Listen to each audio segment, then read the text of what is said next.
Shalom Bapak Ibu yang terkasih dalam Tuhan Yesus Kristus. Hari ini kita bertemu kembali di dalam program Sapa Senja.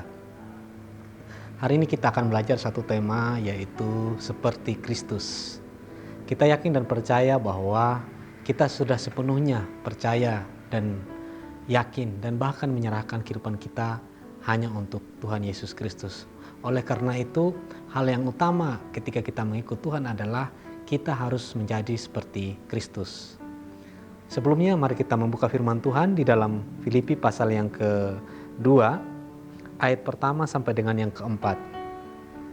Filipi pasal 2 ayat yang pertama sampai dengan yang keempat. Jadi karena di dalam Kristus ada nasihat, ada penghiburan kasih, ada persekutuan roh, ada kasih mesra dan belas kasihan. Karena itu sempurnakanlah sukacitaku dengan ini.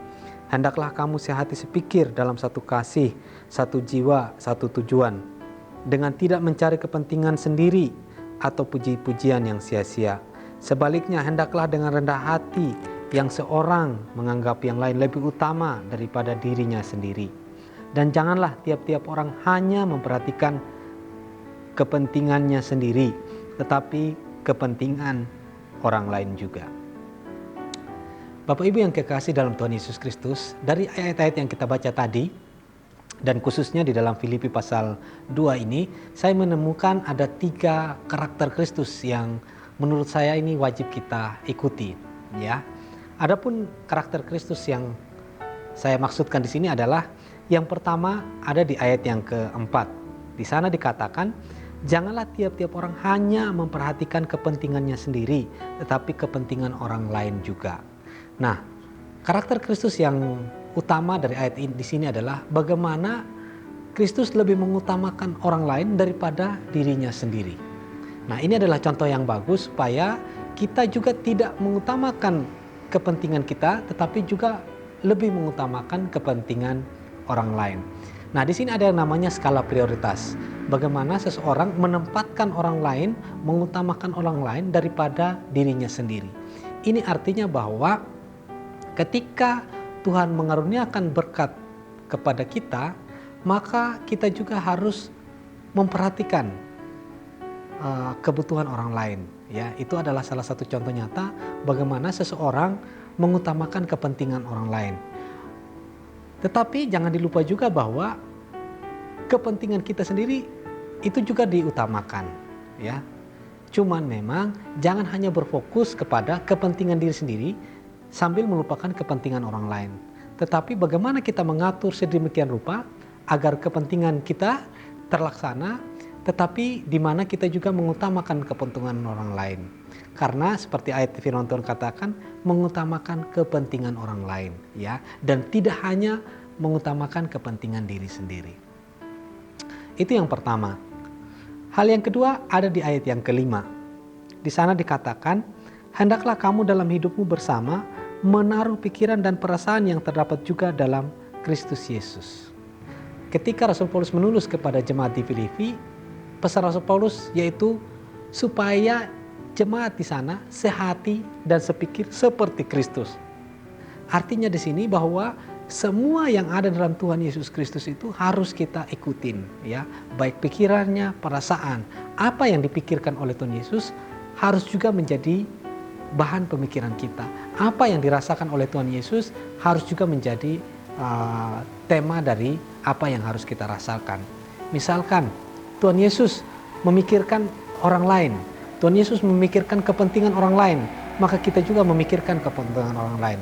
Tuhan Yesus memikirkan bagaimana berkenan kepada Bapa, maka kita juga harus memikirkan bagaimana kita berkenan kepada Bapa. Jadi dengan ketika melakukan hal-hal ini, kita akan menjadi seperti Kristus. Hal yang ketiga ada di ayat yang ke-8. Di sana dikatakan, dan dalam keadaan sebagai manusia, ia telah merendahkan dirinya dan taat sampai mati, bahkan sampai mati di kayu salib. Karakter yang ketiga yang harus kita ikuti dari Tuhan Yesus Kristus adalah Tuhan Yesus adalah pribadi yang taat. Ya, bahkan di sana dikatakan ia merendahkan diri dan taat sampai mati. Jadi ketaatannya dia adalah ketaatan yang luar biasa, bahkan sampai mati di kayu salib. Kalau Tuhan tidak taat, mungkin akan beda ceritanya ya. Kita tidak mendapatkan yang namanya keselamatan. Tetapi karena ketaatannya, maka Tuhan Yesus dapat menyelamatkan begitu banyak orang yang percaya kepadanya. Nah, hal ini tentunya menjadi pelajaran berharga bagi kita, menjadi kekuatan bagi kita, supaya kita senantiasa taat kepada Tuhan, supaya kita senantiasa hidup melakukan apa yang Tuhan perintahkan, tidak membangkang atau tidak melakukan sesuatu yang mendukakan kasih Tuhan. Lalu apa yang Tuhan Yesus dapatkan ketika dia melakukan hal itu? Ayat 9 dikatakan, itulah sebabnya Allah sangat meninggikan dia dan mengaruniakan kepadanya nama di atas segala nama, supaya dalam nama Yesus bertekuk lutut segala yang ada di langit dan yang ada di atas bumi dan yang ada di bawah bumi, dan segala lidah mengaku Yesus Kristus adalah Tuhan bagi kemuliaan Allah Bapa. Manfaat yang utama ketika kita taat atau serupa dengan Tuhan Yesus atau menyerupai karakter seperti Kristus adalah nama Tuhan dipermuliakan. Jadi bukan untuk kehormatan kita, jadi bukan untuk kemauan kita, tetapi tujuannya hanya satu, untuk kemuliaan nama Tuhan Yesus Kristus. Ketika kita taat, ketika kita memperhatikan orang lain, ketika kita hidup sehati, seperasaan seperti Kristus, maka sebenarnya kita menghadirkan Kristus di tengah-tengah sesama kita. Dan ketika kita tetap percaya penuh, kita menunjukkan bahwa Kristus hadir di tengah-tengah kita. Kiranya 3 hal ini menjadi berkat bagi kita, bagaimana kita tadi harus mengutamakan orang lain, memiliki hati dan pikiran ya, atau seperasaan dengan apa yang Tuhan Yesus pikir dan rasakan.